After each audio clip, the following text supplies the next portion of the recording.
بسم اللہ الرحمن الرحیم۔ آپ صلی اللہ علیہ وآلہ وسلم اپنی فکر کا ان الفاظ میں اظہار کرتے ہیں: مجھے تمہارے بارے میں یہ اندیشہ نہیں ہے کہ تم شرک میں مبتلا ہو جاؤ گے، البتہ دنیا کے بارے میں یہ اندیشہ ہے کہیں تم اس مہنمک میں نہ ہو جاؤ۔ نیز آپ صلی اللہ علیہ وآلہ وسلم کا ارشاد گرامی ہے: ہر امت کے لیے کوئی خاص آزمائش ہوتی ہے اور میری امت کے لیے آزمائش مال ہے۔ حضرت علی فرماتے ہیں، ایک مرتبہ حضور اکرم صلی اللہ علیہ وآلہ وسلم کے پاس بحرین سے مال آیا۔ حضور صلی اللہ علیہ وآلہ وسلم نے اسے تقسیم کرنا شروع کر دیا، لیکن ابھی تقسیم سے فارغ نہ ہوئے تھے کہ رات آ گئی، تو آپ صلی اللہ علیہ وآلہ وسلم نے وہ رات مسجد میں گزار دی اور ساری نمازیں مسجد میں پڑھی۔ میں نے دیکھا کہ جب تک آپ صلی اللہ علیہ وآلہ وسلم نے سارا مال تقسیم نہ کر لیا، آپ صلی اللہ علیہ وآلہ وسلم کے چہرے پر پریشانی اور فکر کے آثار رہے۔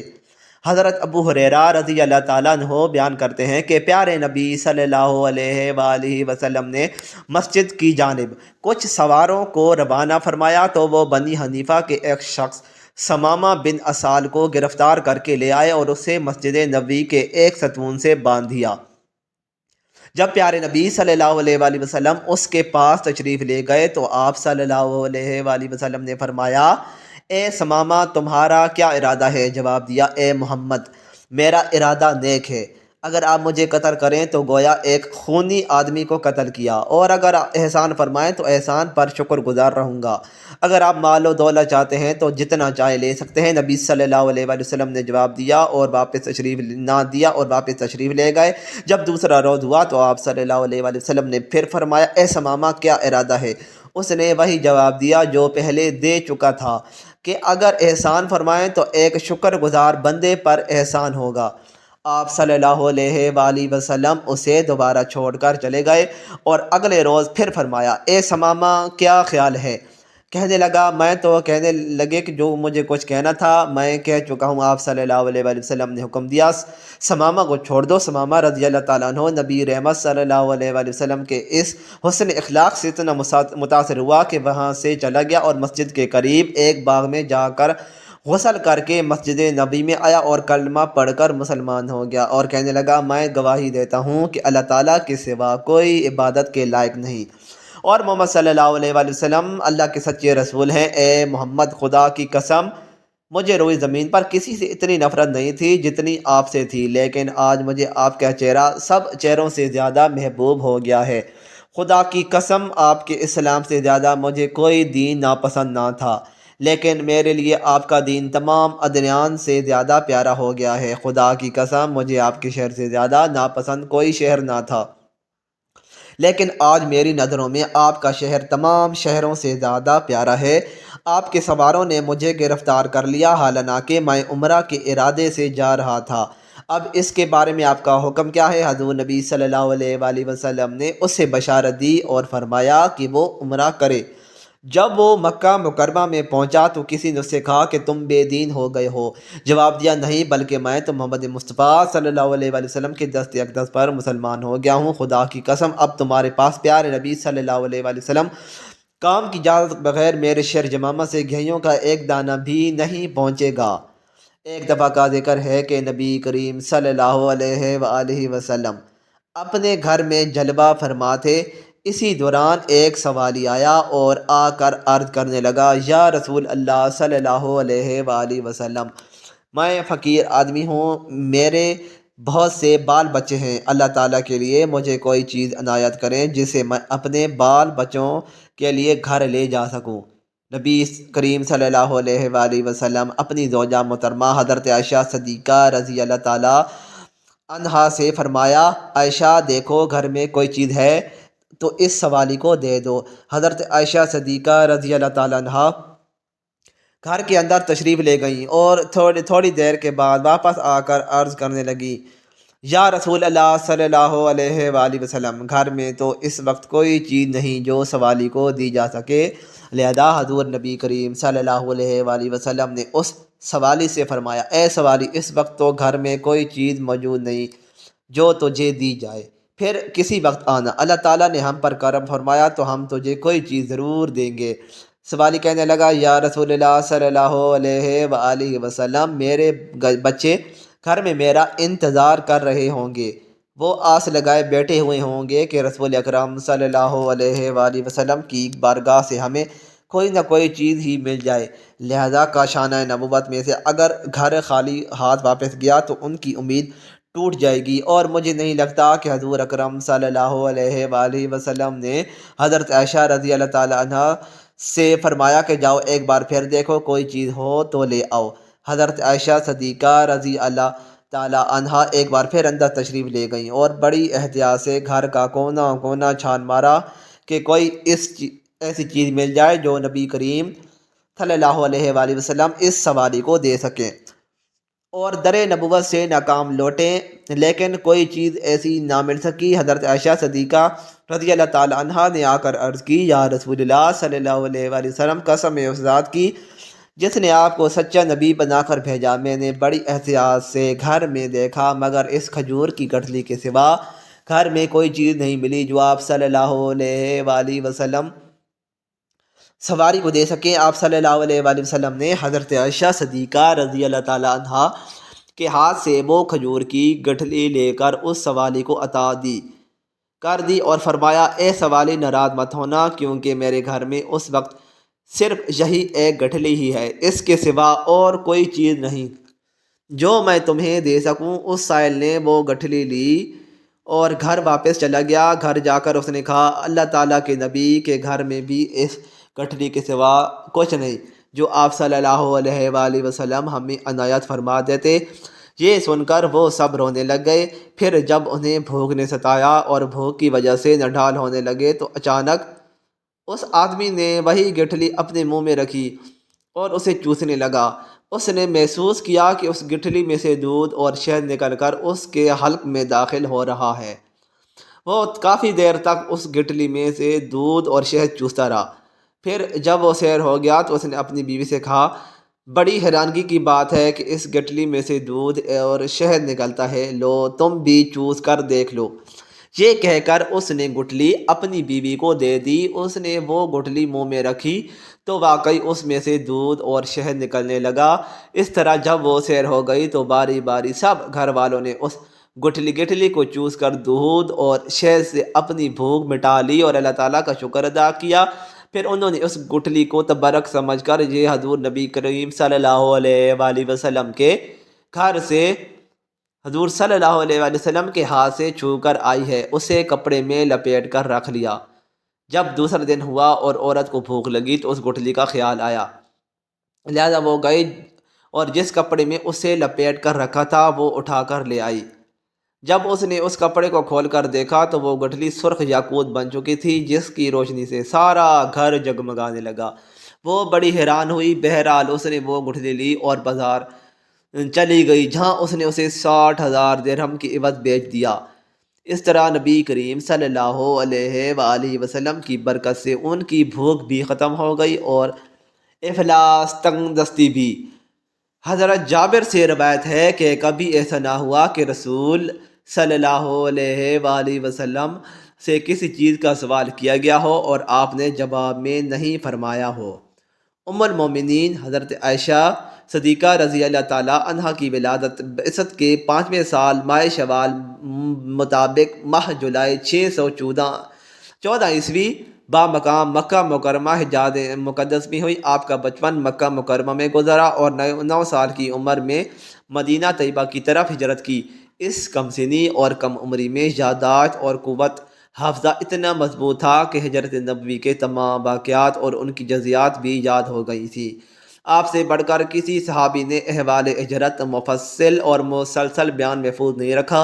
امام بخاری نے صحیح بخاری میں باب الحجرات کے تحت ان میں سے بہت سی جزیات کو درج فرما دیا ہے۔ سیدہ عائشہ کی اولاد نہ تھی۔ ایک بار حضرت میں نبی کریم صلی اللہ علیہ وآلہ وسلم سے کہنے لگی کہ میرا دل بھی کرتا ہے کہ میں کنیت رکھوں لیکن میری کوئی اولاد نہیں ہے، تو آپ نے فرما دیا کہ اپنے بھانجے عبداللہ کے نام پر کنیت رکھ لو، جس پر انہوں نے اپنے بھانجے سیدنا عبداللہ بن زبیر کے نام پر کنیت رکھ لی۔ ام المومنین سیدہ خدیجہ کی وفات کے بعد آپ تنہا تھے اور کوئی غم گسار نہیں تھا۔ یہ حالت آپ کے قریب رہنے والوں سے دیکھی نہ جاتی تھی۔ اس دوران سیدہ خولہ بنت حکیم رضی اللہ تعالیٰ عنہ نے آپ سے کہا کہ آپ اتنے پریشان رہتے ہو، شادی کیوں نہیں کر لیتے؟ آپ نے فرمایا، مجھ سے کون کرے گا؟ تو انہوں نے آپ کو دو رشتے بتلائے، ایک سیدنا ابو بکر کے گھر کا ہے اور دوسرا رشتہ سیدہ سودا بنت زمعہ کا ہے۔ چنانچہ وقت نے دونوں کو نبی کریم کے گھر میں جمع فرما دیا۔ آپ کی طرف سے پیغام نکاح بھی سیدہ خولہ لے کر گئیں۔ رومان نے سنا تو بہت خوش ہوئیں، لیکن اپنے خامن سیدنا ابو بکر سے مشاورت کے لیے وقت مانگا۔ وہ تشریف لائے، ان کے سامنے بات رکھی۔ انہوں نے فرمایا کہ بات تو بڑی سعادت کی ہے، لیکن آپ نے مجھے منہ بھولا بھائی بنایا ہوا ہے، تو میری بیٹی ان کی بھتیجی ہوئی تو یہ کیسے ممکن ہے؟ سیدہ خولہ یہ مشکل آپ کے پاس لے گئیں۔ آپ صلی اللہ علیہ وآلہ وسلم نے فرمایا وہ میرے دینی بھائی ہیں اور دینی بھائی کی بیٹی سے نکاح ہو سکتا ہے۔ چنانچہ سیدنا ابو بکر نے آپ اپنی بیٹی کا رشتہ قبول فرما لیا اور یوں سیدہ عائشہ کا نکاح آپ سے ہو گیا۔ المومنین حضرت عائشہ صدیقہ رضی اللہ تعالیٰ عنہ اپنے والد گرامی کے زیر سایہ تعلیم و تربیت حاصل کرتی رہیں، اور جلد ہی انہوں نے اپنے خداداد مثال قوت، حفظہ اور ذہن کی وجہ سے علوم و فنون میں مہارت حاصل کر لی۔ جب آپ نبی کریم صلی اللہ علیہ وآلہ وسلم کے نکاح میں آ گئیں تو یہ دور ان کی تعلیم و تربیت کا حقیقی دور بنا۔ نبی مکرم صلی اللہ علیہ وآلہ وسلم کے کاشانہ اقدس میں آ کر حضرت عائشہ صدیقہ رضی اللہ تعالیٰ عنہا نے جو کچھ سیکھا وہ آج پوری امت مسلمہ خصوصاً مسلمان عورتوں کے لیے بھلائی اور نجات کا سامان بنا ہوا ہے۔ نبی کریم صلی اللہ علیہ وآلہ وسلم پوری کائنات کے معلم اعظم کی حیثیت سے حضرت عائشہ رضی اللہ تعالیٰ عنہا کی تربیت فرماتے رہے۔ آپ صلی اللہ علیہ وآلہ وسلم اپنے جملہ ازواج کے ایک ایک فعل کی نگرانی فرماتے، اور کہیں کوئی لغزش نظر آتی تو فوراً اصلاح فرماتے۔ اس سلسلے میں حضرت عائشہ صدیقہ رضی اللہ تعالیٰ عنہا کو جو امتیاز حاصل ہوا وہ ایک مثال رکھتا ہے۔ حضرت عائشہ صدیقہ رضی اللہ تعالیٰ عنہ کی عمر نکاح کے وقت کم تھی۔ اس کی وجہ یہی ہے کہ ان کے ذریعے امت کی عورتوں کی تعلیم و تربیت کا کام لینا مقصود تھا۔ حضرت عائشہ صدیقہ رضی اللہ تعالیٰ عنہ کو اللہ رب العزت نے ذہانت عطا فرمائی تھی۔ اس کے ہوتے آپ کے سامنے جب بھی کوئی مسئلہ درپیش آتا تو آپ نبی کریم صلی اللہ علیہ وآلہ وسلم سے پوچھ لیتی، اور جب آپ صلی اللہ علیہ وآلہ وسلم واضح فرما دیتے تو وہ انہیں ازبر کر لیتی۔ یہی وجہ ہے کہ حدیث کی کتابوں میں حضرت عائشہ صدیقہ رضی اللہ تعالیٰ عنہ سے روایت کردہ حدیثوں کی کافی تعداد ہے۔ امام بخاری اور امام مسلم علیہ رحمۃ اللہ کے مطابق حضرت ابو ہریرہ اور حضرت عبداللہ بن عمر رضی اللہ تعالیٰ عنہم کے علاوہ کسی دوسرے صحابی نے حضرت عائشہ صدیقہ رضی اللہ تعالیٰ عنہا سے زیادہ حدیث روایت نہیں کی۔ المومنین حضرت عائشہ صدیقہ رضی اللہ تعالیٰ عنہا حضور پاک صلی اللہ علیہ وآلہ وسلم کے نکاح میں شوال کے مہینے میں آئیں، اور شوال کے مہینے میں ہی آپ رضی اللہ تعالیٰ عنہ کی رخصتی ہوئی۔ حضرت ابو عمر رضی اللہ تعالیٰ عنہ فرماتے ہیں کہ المومنین حضرت عائشہ صدیقہ رضی اللہ تعالیٰ عنہا اسی وجہ سے یہ بات پسند کرتے تھیں کہ ان کے خاندان اور دوسرے تعلق دار لوگوں کی خواتین بھی اپنے خاوند کے پاس شوال کے مہینے میں جائیں۔ المومنین حضرت عائشہ صدیقہ رضی اللہ تعالیٰ عنہا کے فضائل میں سے ہے کہ حضور پاک صلی اللہ علیہ وآلہ وسلم نے آپ رضی اللہ تعالیٰ عنہا کے علاوہ کسی دوسری کنواری عورت سے شادی نہیں فرمائی، اور حضور پاک صلی اللہ علیہ وآلہ وسلم اپنی تمام ازواج مطہرات میں سے حضرت عائشہ صدیقہ رضی اللہ تعالیٰ عنہا سے ہی سب سے زیادہ محبت فرماتے تھے، یہاں تک کہ آپ رضی اللہ تعالیٰ عنہ اگر کسی چیز کی خواہش کرتے تو آپ صلی اللہ علیہ وآلہ وسلم پورا فرماتے۔ ایک سفر کا واقعہ ہے جب حضور پاک صلی اللہ علیہ وآلہ وسلم نے المومنین حضرت عائشہ صدیقہ رضی اللہ تعالیٰ عنہ کو نہ پایا تو فرمایا ہائے میری دلہن۔ یہ الفاظ امام احمد علیہ رحمۃ اللہ نے نقل کیے ہیں۔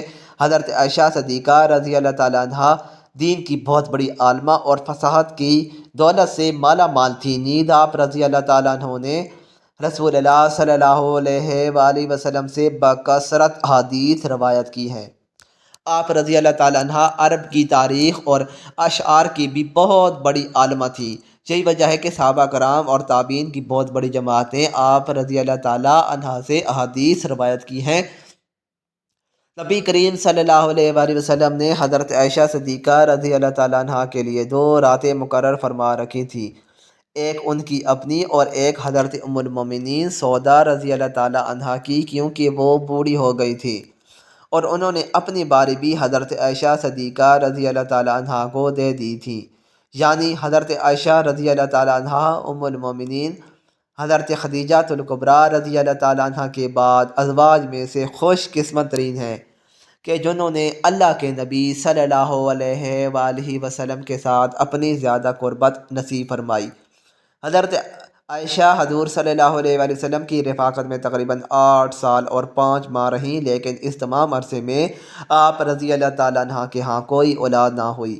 جب نبی کریم صلی اللہ علیہ وآلہ وسلم کے صاحبزادے جناب سیدنا حضرت ابراہیم علیہ السلام انہوں کی حضرت ماریہ رضی اللہ تعالیٰ عنہ کے بطن اقدس سے پیدائش ہوئی تو حضور صلی اللہ علیہ وآلہ وسلم کی باقی تمام بیویاں رشک کھانے لگیں، اور انہیں یہ بات گراں گزری کہ حضرت ابو جعفر رضی اللہ تعالیٰ عنہ سے روایت ہے کہ رسول اللہ صلی اللہ علیہ وآلہ وسلم کچھ دنوں تک حضرت ماریہ کے پاس نہ گئے، کیونکہ آپ صلی اللہ علیہ وآلہ وسلم کی باقی ازواج پر وہ گرا گزرتی تھیں اور ان پر رشک کھاتی تھیں، مگر ان سب میں سے سب سے زیادہ رشک حضرت عائشہ رضی اللہ تعالیٰ عنہ کو تھا، کیونکہ وہ بے اولاد تھیں اور انہیں اولاد کی شدید خواہش بھی تھی۔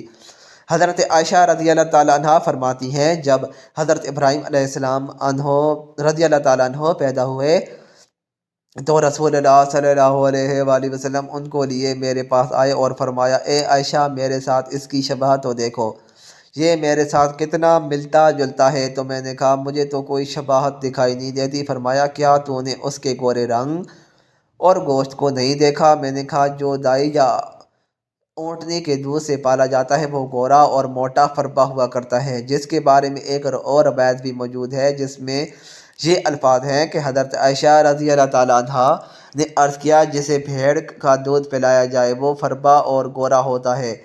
ام المومنین حضرت عائشہ رضی اللہ تعالیٰ عنہ نے یہ کیوں فرمایا؟ جس کے بارے میں محمد بن عمرو کہتے ہیں، رسول اللہ صلی اللہ علیہ وآلہ وسلم کی چند رات بھیڑ بکریاں حضرت ابراہیم علیہ السلام کے واسطے مخصوص تھیں، اور ایک اونٹنی کا دودھ بھی انہی کے لیے خاص تھا۔ یہی وجہ تھی کہ ان کا اور ان کی والدہ کا جسم اچھا تھا۔ ناظرین، جہاں ہم آپ کو ایک اور اہم بات بتاتے چلیں کہ حضرت عائشہ رضی اللہ تعالیٰ عنہ کی کونیت ام عبداللہ تھی، لیکن عبداللہ آپ کی اولاد نہیں تھے بلکہ آپ کے بھانجے تھے، جو کہ حضرت عبداللہ بن زبیر رضی اللہ تعالیٰ عنہ